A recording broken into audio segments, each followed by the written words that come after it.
Just days after showing off its nuclear-powered missile, Mr. Vladimir Putin has dropped yet another bombshell, and this time in the skies. Russia has just test-flown its brand-new passenger jet, the MS-21, and it's being hailed in Moscow as symbol of defiance against the West, specifically the US.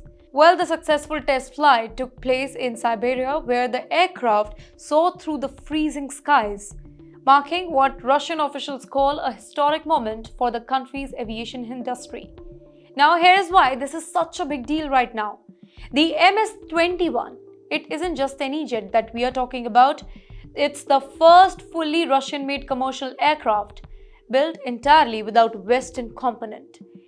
Every bolt, system, and even engines, everything is made in Russia, a move driven by sanctions that cut off Moscow from the US and European suppliers after the invasion of Ukraine. You know what? The message from Putin, it was loud, it was clear. We don't need the West. We can build our own future.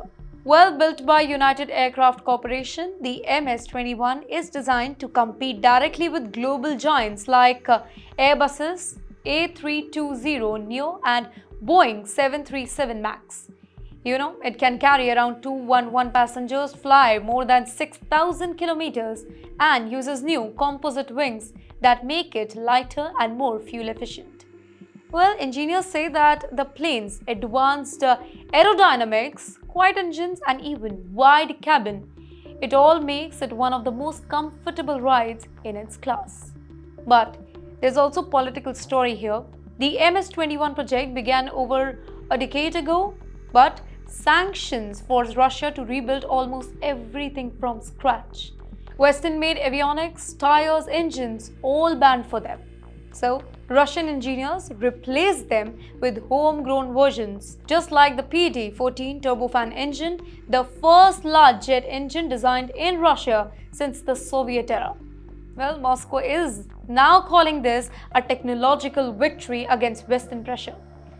Well, Putin's government says that this is only the beginning, ladies and gentlemen. Mass production of MS-21 is already ramping up, and Russian airlines, including the Aeroflot, have placed large orders.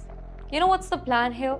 The plan is to fill Russia's skies with domestically built planes and eventually to export them to friendly nations like China, Iran, and even India.